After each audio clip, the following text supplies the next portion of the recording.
முத்தமிழறிஞர் தலைவர் கலைஞர் அவர்தம் பிறந்த நாளை ஒட்டி அவர்தம் புகழ் உடம்பை நினைவுறுகின்ற நாள் இந்த நாள். தமிழனுக்கு எழுமை மறுமை கிடையாது. அதனால்தான் வள்ளுவன் எழுமையையும் மறுமையையும் பற்றி சுட்டி காட்டியதில்லை என்பதை நாம் பெருமையாக இன்றும் குறிப்பிடுகின்றோம். தமிழனுக்கு மறுமை என்பது அவனுடைய புகழ் உடம்பை நினைத்து அவர்தம் வாழ்ந்த காலத்திலே செய்த பணிகளை நினைவுகளை போற்றுவதுதான்.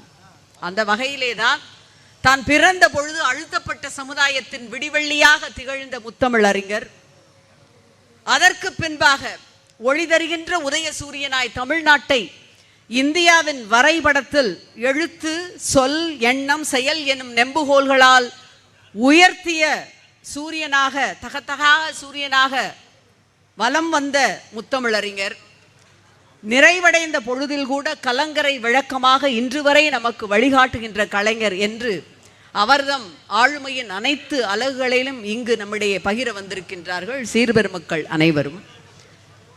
கலைஞர் ஒரு போராளி, சொல்ல தேவையில்லை. சமீபத்திலே நாம் சந்தித்திருக்கின்ற மீண்டு வருகின்ற ஒரு தோல்வியை போல கழகம் ஒரு தோல்வியை சந்தித்த காலகட்டம் அது. ஒரு பத்திரிகையாளர் தலைவர் கலைஞரிடம் கேட்கின்றார், எத்தனை தோல்விகள் வந்தாலும் துவண்டு விடாமல் சோர்வடையாமல் எப்படி இப்படி பணியாற்றுகின்றீர்கள், இதற்கான ஒரு அடிப்படை என்ன என்று. சற்றும் தாமதிக்காமல் கலைஞர் பதில் சொல்கின்றார், மகாபாரதத்திலே அர்ஜுனனுடைய பவர் வில்லிலே இருக்கிறது என்பார்கள், என்னுடையதும் வில் பவர் தான் என்று பதில் அளிக்கின்றார்.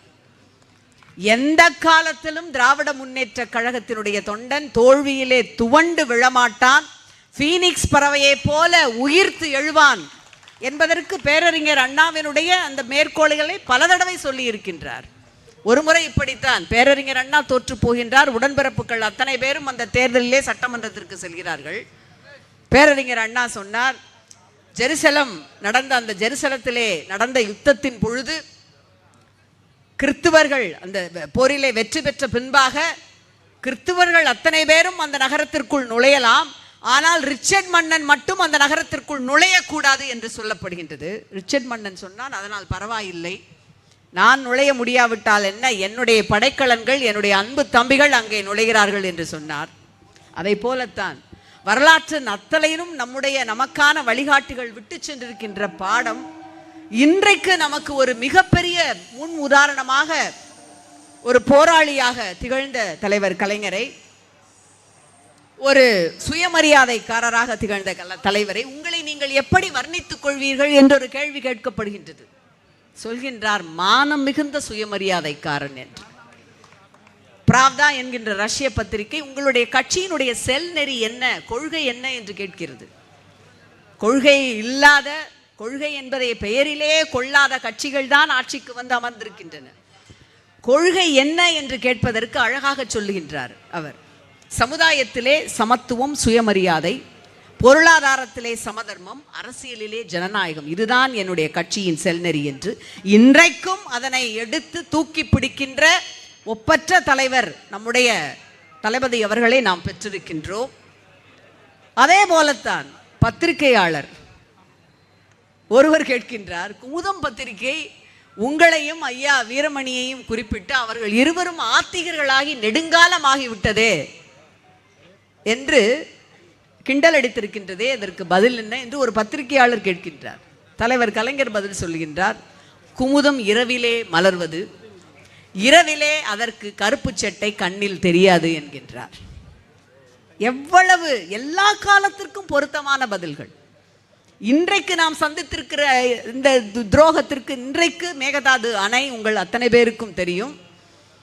நம் தமிழ்நாட்டின் அரணாக இருக்கின்ற நம்முடைய மேனாள் முதலமைச்சர், நம்முடைய கழக தலைவர்கள் இன்றைக்கு இல்லை. ஆகவே மேகதாது அணை கட்டப்படும் என்றெல்லாம் பேசப்படுகின்ற காலகட்டத்தில் இதே போன்ற ஒரு சூழலிலே ஒரு தொண்டர் நம்முடைய தலைவர் கலைஞரிடம் கேட்கின்றார், இந்த தேசிய நீரோட்டம் தேசிய நீரோட்டங்கிறாங்கல்ல ஐயா, அதோட அர்த்தம் என்னன்னு கேட்கிறார். தேசிய நீரோட்டம் என்றால் வாய்கிழிய, காது வரை வாய்கிழிய பேசிவிட்டு காவிரிக்காக ஒரு நீர் சொட்டு தண்ணி கூட தரமாட்டோம் என்று சொல்வதுதான் தேசிய நீரோட்டம் என்று சொல்கின்றார். அடுக்கிக் கொண்டே போகலாம். காலச்சிற்பி இன்று வரை நமக்கு ஒரு உத்வேகமான சுழல் நெருப்பாக நம்மையெல்லாம் அழைத்து செல்லுகின்ற கலங்கரை விளக்கமாக திகழ்கின்ற அவர் தம் வழியிலே ஒரு காலத்திலும் திமுக சோர்வடையாது. திராவிட முன்னேற்ற கழகம் என்பது ஒரு ஃபீனிக்ஸ் பறவை. அது இந்தியா மட்டுமல்ல, உலகம் முழுவதும் இருக்கின்ற தமிழர்களிடம், இளைஞர்களிடம், யுவதிகளிடம் ஒரு 20 ஆண்டு காலத்திற்கு முன்பாக புலிப்பாய்ச்சலோடு அவர்களை முன்னெடுத்து சென்றிருக்கின்ற இயக்கம் என்பதை நாம் எப்பொழுதும் நினைவு கூறுவோம். அந்த வகையிலே இந்த மாலை நம்முடைய முத்தமிழ் அறிஞருக்கு, அவர் தம் புகழ் உடம்பிற்கு நாம் மரியாதை சேர்க்கின்ற மாலை. நன்றி, வணக்கம். நம்முடைய மாவட்ட கழகத்துடைய